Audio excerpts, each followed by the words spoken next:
जदि से एक लिखाई तो गोटे थर मात्र यूज करंतु किंबा 3 6 7 लिखाई जदि या यूज करंतु नहीं। बहुत समय धरिकी आपण यही प्लास्टिक को यूज करूचंती ताहले कैंसर मध्य हे पारे। आपणकर एंडोक्राइन ग्लैंड हैम्पर हब, आपणकर जेमती पीसीओडी हे जिवो किंबा आपणकर रिप्रोडक्टिव सिस्टम रे प्रॉब्लम करियो, माने आपणकर इनफर्टिलिटी हे पारे।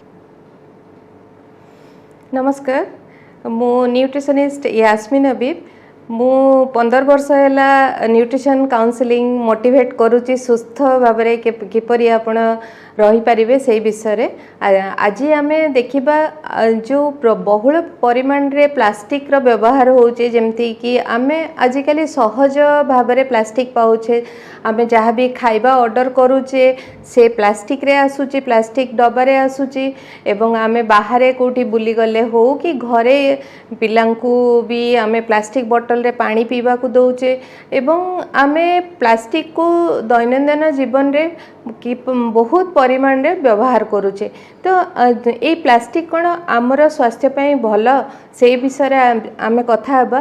देखंतु प्लास्टिक रे जेते बेले खरा रे गोटे प्लास्टिक बोतल रहुची किंबा कोल्ड ड्रिंक्स बोतल जोटा प्लास्टिक रो खरा रे रहुची, सेथिरे गोटे प्रकार रो केमिकल रिलीज होची जोटा कि एटा को विषाक्त कर दोची। आपण पानी पियंतु किंबा कोल्ड ड्रिंक्स पियंतु, एथिरे बीपीए भलिया टॉक्सिक जिंस केमिकल्स आपणक पानी रे मिसी जाउची, जोटा माइक्रोप्लास्टिक भाव रे आपणकर ब्लड रे भी मिसुची।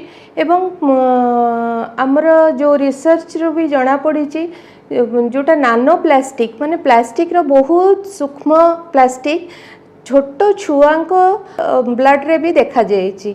जो नुआ शिशु जन्म होचन तांकर ब्लड रे भी देखा जाइए, माने माँ ठू यही प्लास्टिक नानो प्लास्टिक ब्लड रे छोट शिशु को मध्य जाउची।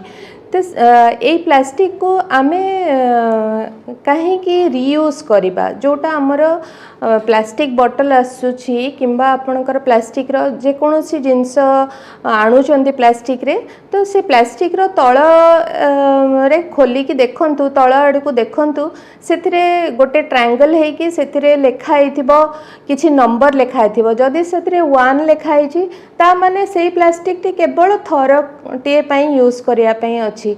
से भलिया मु कहिबी जे जदि सेथिरे 1 लेखा हिची, 3 लेखा हिची, 6 लेखा हिची किंबा 7 लेखा हिची, ताहेले एथिरे विषाक्त जो बीपीए हो कि फैलेट्स एवं विभिन्न प्रकार माइक्रोप्लास्टिक जल्दी आपण खाद्य पदार्थ रे मिसी जिवो।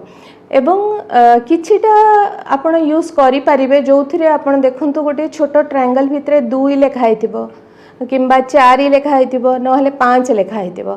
एटा बहुत जण देखंती ने, किंतु जदि आपण भल कि देखिबे आपणकर प्लास्टिक बोतल हो किंबा आपणकर जहाँ भी बाहर आणुचंती किणी कि प्लास्टिक जगार अच्छी पीनट बटर हो किंबा जे कोनोसी जिंस आणुचंती तार तळे कौन लिखाई, कौ नंबर लिखाई। जदि मु आउ थरे रिपीट करुची, जदि सेथिरे 1 लिखाई तो गोटे थर मात्र यूज करंतु किंबा 3 6 7 लिखाई जदि या यूज करंतु नहीं। जदि आपण देखुचंती कि 2 4 किंबा 6 5 लिखाई, 2 4 किंबा 5 लिखाई, ताहले याकू यूज करि परिबे।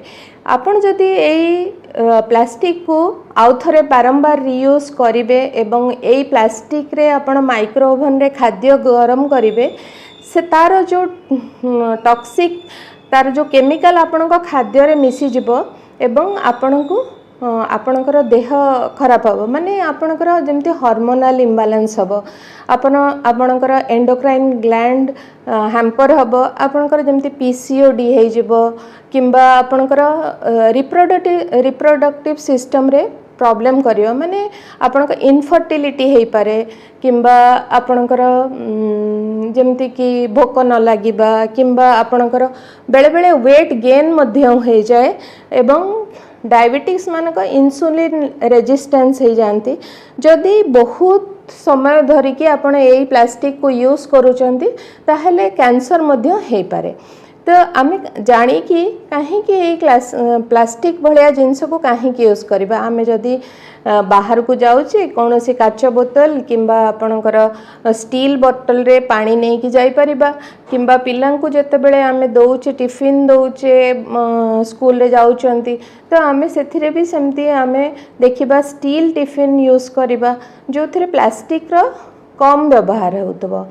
तो आमर खाद्य पदार्थ जहाँ आपण स्टोर करिकी फ्रिज रे रखुचंती आपण सेई भलिया काच जिनस किंबा जो जिनस रे रिएक्शन नाही माने आपणकर कपर भी यूज करि परिबे स्टील यूज करि परिबे काच यूज करि परिबे किंतु प्लास्टिक को जत्ते संभव अवॉइड करंतु आ सुस्थ रहंतु।